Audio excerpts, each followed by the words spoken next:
મિત્રો, મહાભારત યુદ્ધમાં તો અનેક શક્તિશાળી યોદ્ધાઓ હતા.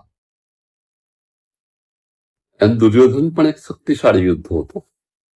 ગદા યુદ્ધમાં એ પાવરફુલ હતો, એમાં ના નહીં, પણ એક રાજા હતો અને રાજાની ખરી શક્તિ સામો હોય અને સૈન્યમાં હોય. તો શું સૈન્યની દ્રષ્ટિએ દુર્યોધન પાવરફુલ હતો? શું સૈન્યની રીતે દુર્યોધન એક શક્તિશાળી રાજા હતો? આમ તો એ પોતાને શક્તિશાળી રાજા ગણાવે છે, પણ એના મનમાં એક છુપો ડર હતો. શાનો ડર હતો? એ પાંડવ સૈન્યનો એક છુપો ડર હતો. અને આ પાંડવ સૈન્યનો છુપો ડર હતો એ એના મુખ દ્વારા જ પ્રદર્શિત થઈ ગયો. 9મા શ્લોકમાં એ જે વાતો કરે છે એમાંથી એનો આ માનસિક ડર એ ઉજાગર થઈ જાય છે. કેવી રીતે ઉજાગર થાય છે અને એની રણનીતિનું શું રહસ્ય છે એ જાણવા માટે ચાલો જઈએ 9મા શ્લોક ઉપર. તો ભગવદ્ ગીતાના પ્રથમ અધ્યાયનો 9મો શ્લોક આ પ્રમાણે છે. પહેલા એનું પારાયણ કરીશું. અન્યે ચ બહવઃ શૂરાઃ મદર્થે ત્યક્ત જીવિતાઃ નાના શસ્ત્ર પ્રહરણાઃ સર્વે યુદ્ધ વિશારદાઃ. શું કહી રહ્યો છે દુર્યોધન? કે મેં તમને જે ગણાવ્યા એ સિવાય પણ અનેક સૈનિકો મારી પાસે એવા છે જે મદરથી ત્યક્ત જીવિતાઃ, જે મારા માટે પોતાના જીવનનું બલિદાન આપવા માટે આજે યુદ્ધ ભૂમિમાં આવીને ઉભા છે. અને એ પાછા ઓર્ડિનરી નથી. નાના શસ્ત્ર પ્રહરણાઃ, જુદા જુદા પ્રકારના શસ્ત્રો એ વાપરનારા એવા મહારથીઓ છે. અને સર્વે યુદ્ધ વિશારદાઃ, અને પાછા એ બધા જ યુદ્ધમાં વિશારદો છે, અનેક યુદ્ધો લડી ચૂકેલા એવા છે. તો દુર્યોધન એવું કહેવા માંગે છે કે મેં તમને જે ગણાવ્યા, ભવાન ભીષ્મશ્ચ કર્ણશ્ચ કૃપશ્ચ સમિતિંજય અશ્વત્થામા વિકર્ણશ્ચ સૌમદત્તિસ્તથૈવ ચ, આટલા તો તમે છો જ, પણ એ સિવાય પણ અન્ય ચ બહવઃ શૂરાઃ, અનેક આના સિવાયના તો અનેક સુરવીર મારા સૈન્યમાં રહેલા છે. અને મદરથી ત્યક્ત જીવિતાઃ, મારા માટે જે પોતાના પ્રાણોની આહુતિ આપવા માટે તૈયાર છે, પોતાનું બલિદાન આપવા માટે તૈયાર છે, અને એવા શક્તિશાળી વીરો આજે યુદ્ધમાં આવી ઉભા છે. અને સર્વે યુદ્ધ વિશારદાઃ, શા માટે યુદ્ધ વિશારદાઃ? નાના શસ્ત્ર પ્રહરણાઃ, નાના એટલે જુદા જુદા પ્રકારના શસ્ત્રોનો એ પ્રહાર કરનારા છે. એટલે ગદા, તલવાર વગેરે હાથમાં રાખી શકાય એવા તો શસ્ત્રો ખરા જ, પણ જે હાથ વડે છોડી શકાય એવા બાણ, ભાલા, બરછી વગેરેના પણ એ નિષ્ણાતો છે. કારણ કે સર્વે યુદ્ધ વિશારદાઃ, બધા યુદ્ધના વિશારદો છે. તો ઉપલબ્ધ દ્રષ્ટિએ તો આપણને એવું જ લાગે કે દુર્યોધન અહીં પોતાના સૈન્યની તાકાત દર્શાવી રહ્યો છે. જો દુર્યોધન પોતાના સૈન્યની તાકાત દર્શાવવાનો હોય તો વારંવાર શા માટે સૈન્યની વાત કરે છે? આ પણ એક રહસ્ય છે. આમ તો આ શ્લોક પાછળનો એના 3 ઉદ્દેશો છે. આમ તો એ પોતાના ગુરુ ઉપર પોતાની ઇમ્પ્રેશન જમાવવા માંગે છે, એટલે પોતાના ગુરુને ઇમ્પ્રેસ કરવા માંગે છે. બીજું કે આ દ્વારા મદરથી ત્યક્ત જીવિતાઃ કહીને પોતાના સૈન્યનું કોન્ફિડન્સ વધારવા માંગે છે, એમની આત્મશક્તિ જાગૃત કરવા માંગે છે.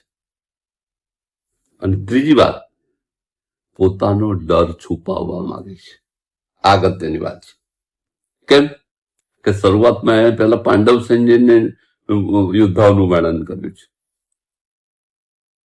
અને બહુસંખ્ય પાંડવ સૈન્યના યોદ્ધાઓનું વર્ણન કર્યા પછીથી પોતાના સૈન્યના યોદ્ધાઓ ગણાવે છે, પણ એક જ શ્લોકમાં એ યોદ્ધાઓની વાત પૂરી કરે છે. પાંડવોના સૈન્યના યોદ્ધાઓની વાત તો 3 શ્લોકો સુધી ચલાવીશ. આ જ એનો છુપો ડર છે, પણ આ એનો છુપો ડર બહાર પડી ના જાય.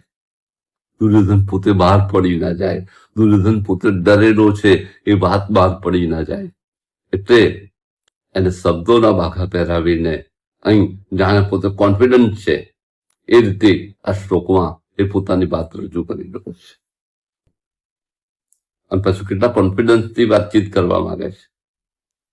કન્યે ચ બહવઃ સુરા વદર્થે ત્યક્ત જીવિતા. મારા માટે અત્યક્ત જીવિતા, આ બધા ઉભા છે ને એ પોતાનું જીવન સમર્પણ કરી નાખનારા માણસો છે. અને હવે એક નહીં, અન્યે ચ બહવઃ સુરા. આ તો માત્ર ગણતરીના. ભવાન ભીષ્મશ્ચ કર્ણશ્ચ કૃપશ્ચ સમિતિંજય અશ્વત્થામા વિકર્ણશ્ચ સૌમદત્તિસ્તથૈવ ચ. આ તો જે મુખ્ય નાયકો છે, મહારથીઓ છે, એની વાતચીત કરી. પણ અન્ય જે બહવઃ સુરાહ, અનેક સુરવીરો છે અન્ય, જે મદર છે ત્યક્ત જીવિતા, જે મારા માટે પોતાના પ્રાણની આહુતિ આપવા માટે તૈયાર થઈને ઉભા છે. તમે જુઓ દુર્યોધનનો આમ તો આત્મવિશ્વાસ છલકાતો લાગે આપણને. દુર્યોધનનું અભિમાન અહીં પ્રદર્શિત થતું લાગે, પણ આ અભિમાન દ્વારા, આ શબ્દો દ્વારા એ એની અંદર રહેલા છુપા ડરને અભિવ્યક્ત કરી રહ્યો છે અને માટે વારંવાર પોતાના સૈનિકોની વાતચીત કરી રહ્યો છે. તો મિત્રો, આમાંથી આપણે શું શીખવાનું છે? પહેલી તો વાત કે માત્ર પોતે એકલા શક્તિશાળી હોવું એ પર્યાપ્ત નથી રાજા માટે. પોતાનું સૈન્ય પણ એવું પ્રબળ હોવું જોઈએ. બીજી વાત કે રાજા જો પોતે ગભરાયેલો હોય, એટલે લીડર જો પોતે ગભરાયેલો હોય, પોતાને કોઈ ડર હોય, તો ખુલ્લા મને એની ચર્ચા કરવી જોઈએ કે જેથી એના કોઈ ઉપાય મળી શકે. અને દુર્યોધન પોતે ગભરાયેલો છે, અંદરથી ડરેલો છે, માનસિક સંતુલન થોડું એનું ડગમગ્યું છે, પણ એ બહાર પ્રદર્શિત કરવા માંગતો નથી. જેમ નબળો માણસ વધારે બૂમો પાડે. તમે જોજો, બે માણસો જયારે ઝઘડો બોલતા હોય તો એમાં જે નબળો હોય ને મોટે મોટેથી બૂમો પાડશે. કેમ કે માનસિક રીતે ડરેલો છે અને એને કોઈ પણ રીતે સામેની વ્યક્તિને દબાવી દેવો છે, માટે એ બૂમો પાડે છે. પણ જે નબળો હોય એ વધારે બૂમો પાડે. એમ અહીં દુર્યોધન પોતાની જાતને સુપિરિયર બતાવવા પ્રયત્ન કરે છે, પોતાના સૈન્યને સુપિરિયર બતાવવા પ્રયત્ન કરે છે, પણ એમાંથી જ એનું રહસ્ય છતું થઈ જાય છે. આમ તો એનું રણનીતિ બતાવવા જઈ રહ્યો છે, પોતાના ગુરુને ઇમ્પ્રેસ કરવા જઈ રહ્યો છે.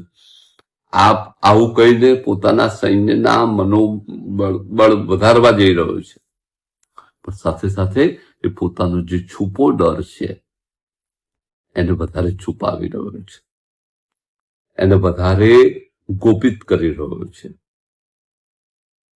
એને વધારે ઊંડી રીતે એને છુપાવવાનો પ્રયત્ન કરી રહ્યો છે. આ રીતે દુર્યોધન આપણને 9મા શ્લોકોની અંદર જોવા મળે છે. તો મિત્રો, ગીતા એ માત્ર એક ગ્રંથ નથી, એક જીવન ગ્રંથ છે, એક વ્યવહારુ ગ્રંથ છે અને જીવનની શીખ આપનારો ગ્રંથ છે. આવા ગ્રંથની આ બધી વાતો જો તમને આજનો આ વિડીયો ગમ્યો હોય તો સંપૂર્ણ રીતે એને જોવા વિનંતી, એને લાઈક કરવા પણ વિનંતી, અને ચેનલને જો હજુ સુધી સબસ્ક્રાઇબ ના કરી હોય તો કરી લેવા વિનંતી. મિત્રો, આવતા 10મા શ્લોકની અંદર આપણે પાછા મળવાના છીએ અને 10મા શ્લોકમાં શું વાતચીત થવાની છે એના વિશે આપણે વાતચીત કરીશું. તો મિત્રો, સર્વેને મારા જય શ્રી કૃષ્ણ.